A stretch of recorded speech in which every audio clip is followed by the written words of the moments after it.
Inkuru nziza ya Yezu Kristo nk'uko twayandikiwe na Matayo mweranda.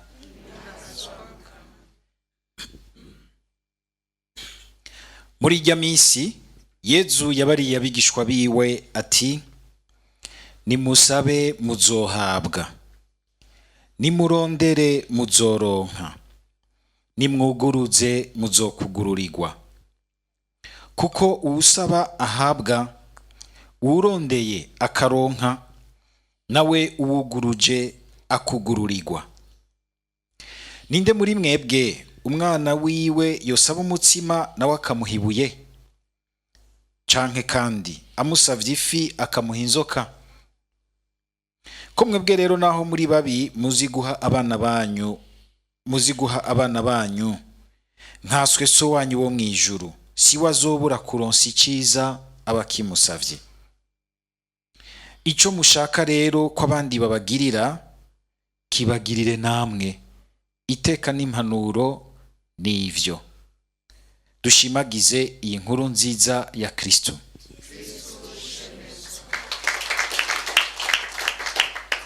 Uyu munsi mu rugendo rwacu rw'iminsi 40 yo guhinduka, ngo Umukama atugabire igihagararo gishasha cuzuye mu bwiza bwiwe kubw'intsinzi y'Umukama wacu Yezu Kristo. Ijambo ry'Imana riraje kuduha kandi inyigisho kubijanye n'igisabisho, kuko muri urwo rugendo rwo guhinduka, ubwa mbere tudahinduka tutarondera ubwiza ku bwacu, ahubwo turondera ubucuti bwiza n'Imana. Tutarondera ubwa mbere kugororoka ku bwacu, ahubwo turondera kuba koko basomambike b'Imana, kuba abantu bashobora kunywana n'Imana, bagasangira n'Imana, Imana ikatwiyumvamwo natwe tukayiyumvamwo.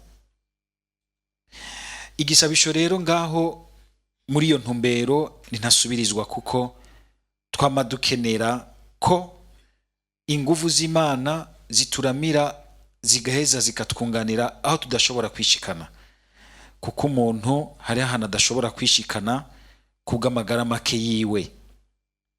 Hari n'ivyo ushobora gusanga atabirabiye mu Mana, ukungene biba mu buzima bwa misi yose vyo munanira ingene avyakira neza uko Imana ibimushakira, atari Imana yonyene imuherekeje mu kumenya no mu kumva ingene yo vyakira muri we. Kugira ngo dushobore kugabana inema y'Imana.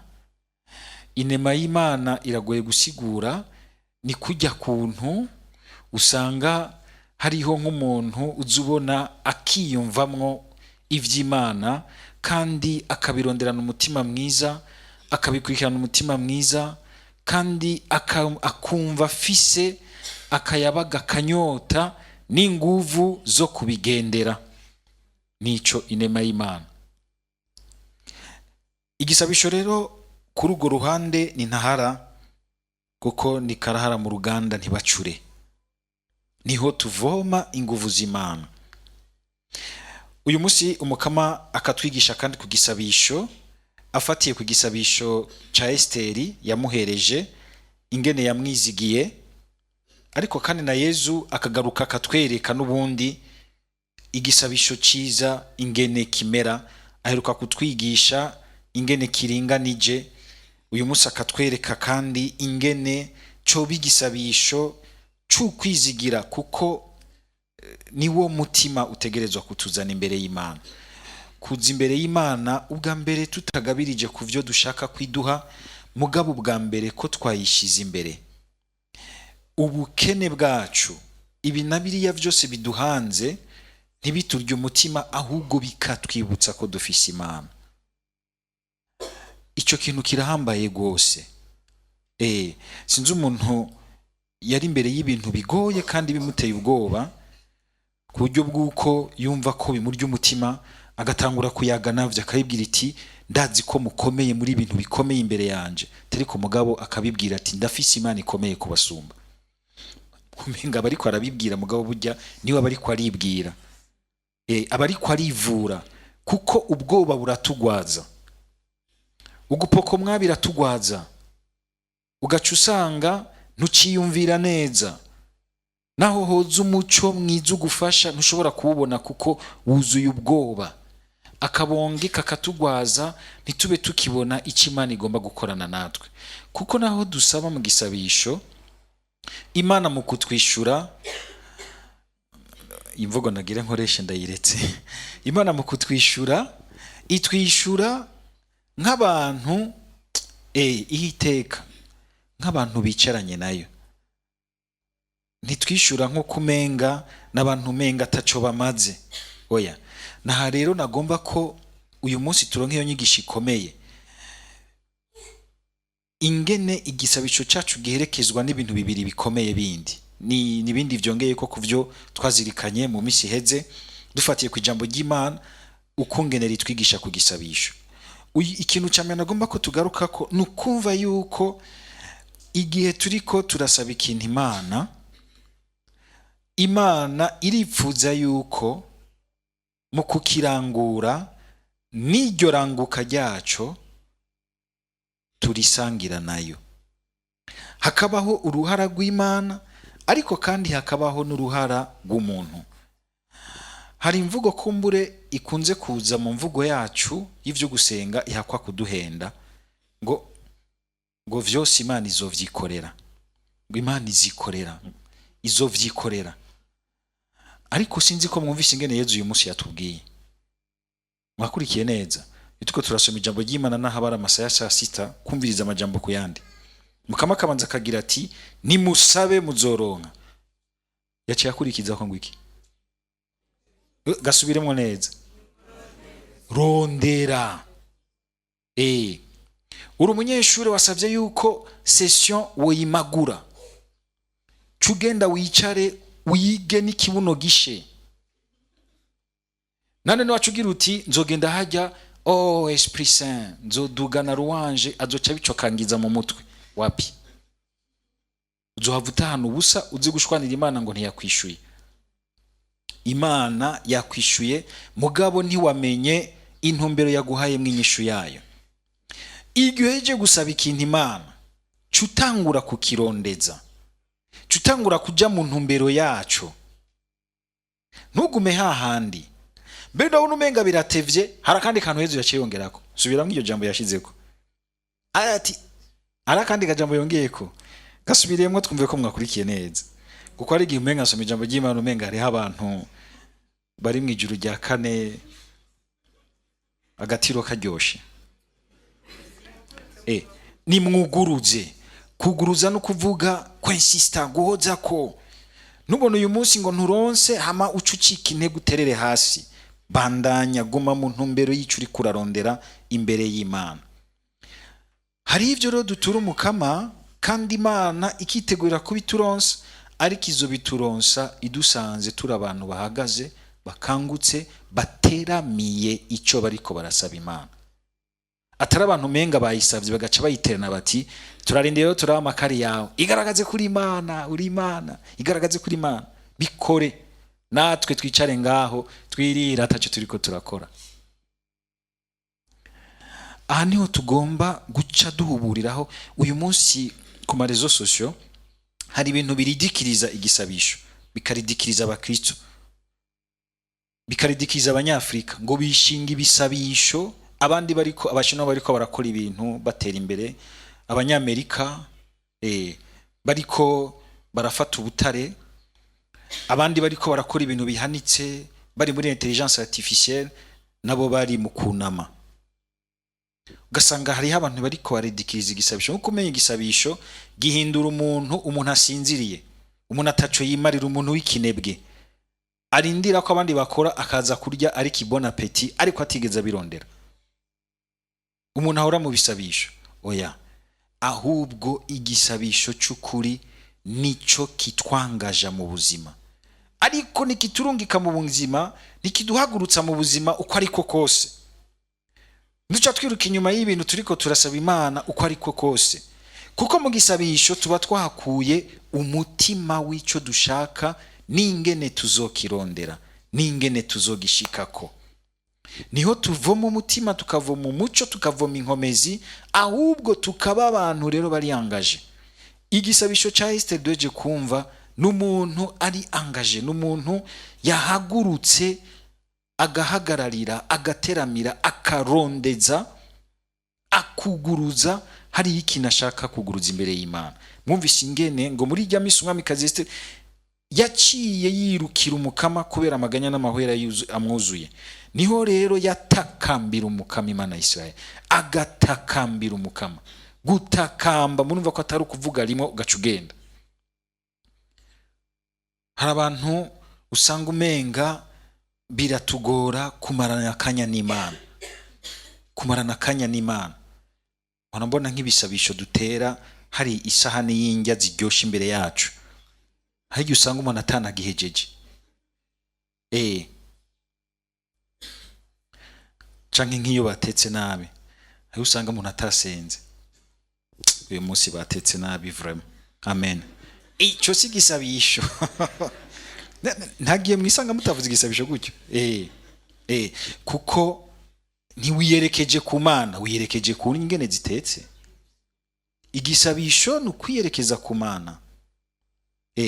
Ugasanga ntiwasenze, ugasanza wagize umugigwa wo kwimara amahane yo mu mutwe no mu mutima gusa.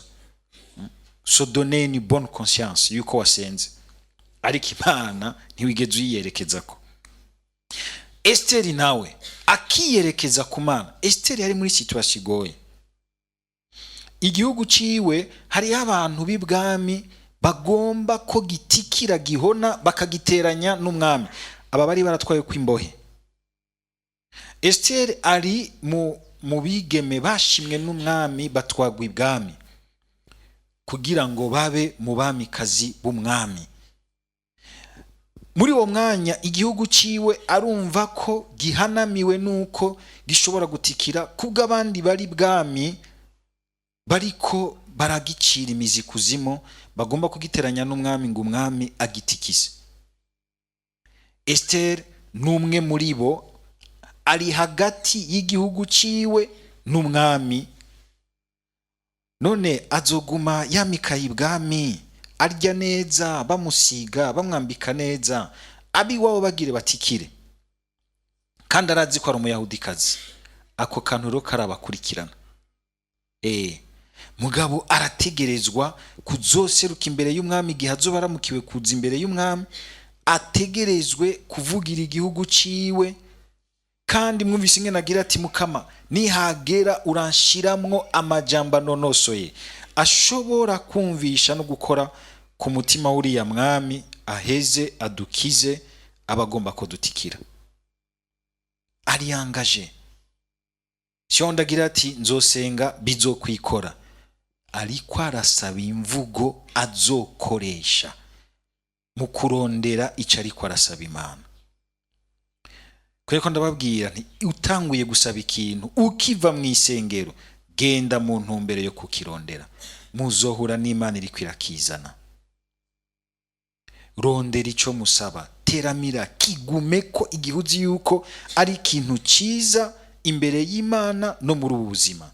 Haguruka uhagararire ibibazo bimwe bimwe vyiza. Murazi gituma ibintu bimwe bimwe Imana ngahita twishura, soba kwita twishura bitaranguka, ni kubera yuko ntiduhaguruka ngo tugende mu ntumbero yavyo. Mukama dufashe ikibazo c'ibitoro kive mu nzira.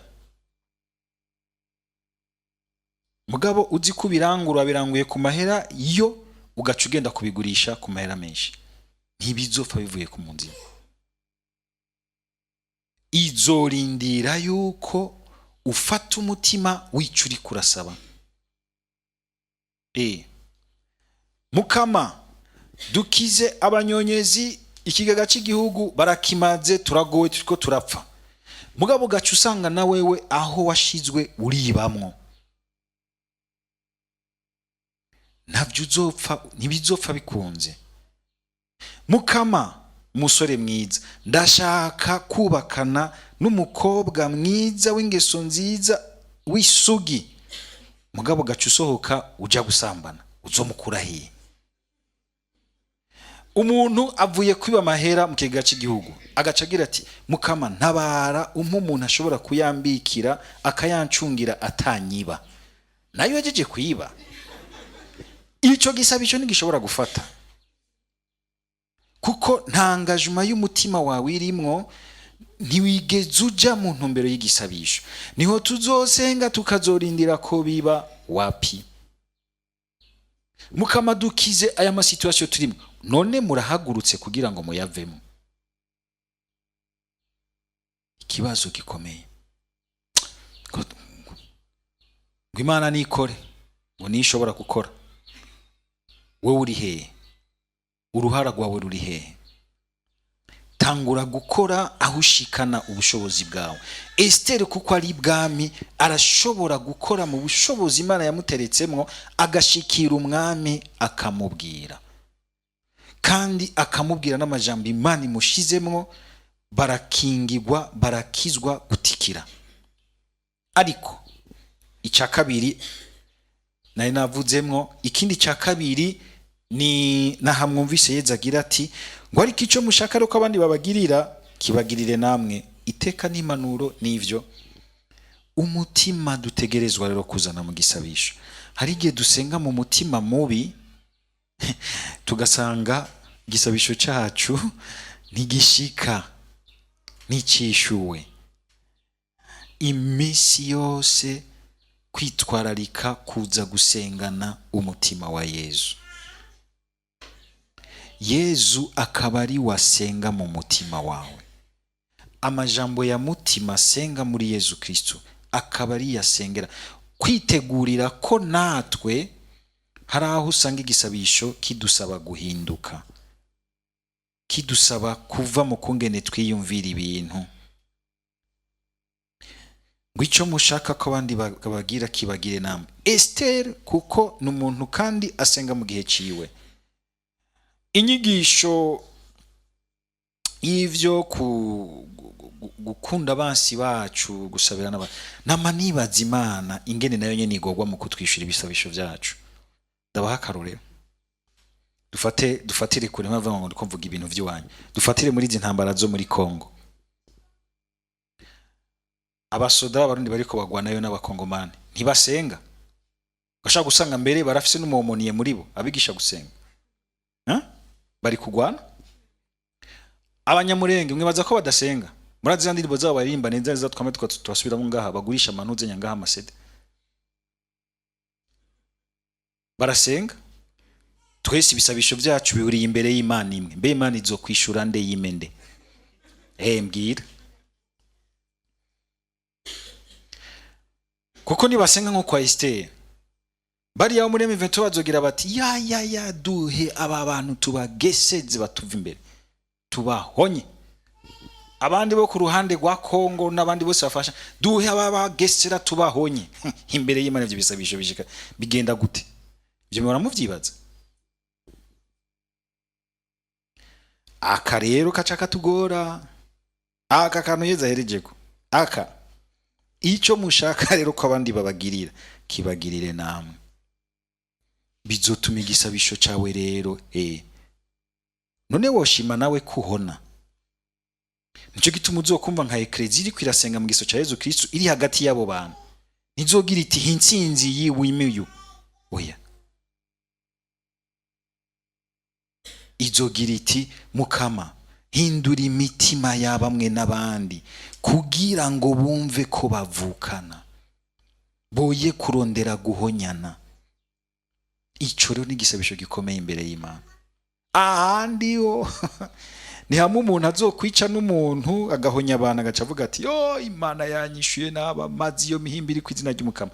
Ni Imana yagutumye ko umwana wayo yatumye w'ikinege ari ku musaraba, ahubwo agira ati bagirira ikigongwe ntibazi icyo bakora. Aho ntacatugora. Haragakuru barabatera kamakanwenzi yo ndakagarutseko. Umuntu ngo yagiye gusenga hanyuma kumwe ko ndavuga yuko ibi bintu bibiri bikomeye, akaba yarafise umuntu yanka, kandi hari n'igihe no ngaha twaje gusenga twankana dusohotse aho hanze ibintu cya tuvugana inyuma y'umugongo, tuvugana nabi, anye naha, ugaca usanga ibisabisho byanyu byose mu bikubisa ubuhiri bivuye imbere y'Imana, byasubiye muri bya bintu byanyu. Niho rero Imana yamubwira iti kugira ngo imumenyereze kumva yuko yokunda uwundi nk'umuvukanyi wiwe, kugira ngo imumenyereze icyo mubwira iti wamusaba ibintu byinshi, ati saba ikintu wibaza ko gikomeye kuri wowe, nditeguriye kukiguha.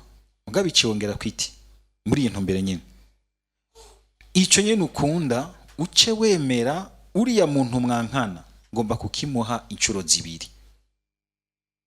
Uyo muntu araraba Imana ati Mukama nawe sinzi ingene umeze, umwansi wanje uca ukimuha kabiri, kwari kugira ngo imumenyereze kubona yuko n'umwansi wiwe ari umwana w'Imana.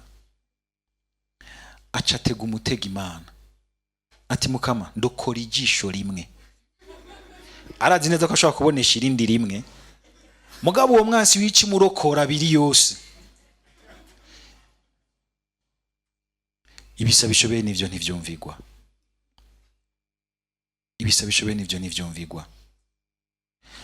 Kuraba rero ico dusaba tukirondere, ariko kandi kuza gusaba mu mutima mwiza Imana ibidushakira, uko natwe twipfuriza ivyiza abandi. Ngo hahirwa abari n'umutima mwiza, ngo kuko nibo basa bashobora kubona Imana. Amen.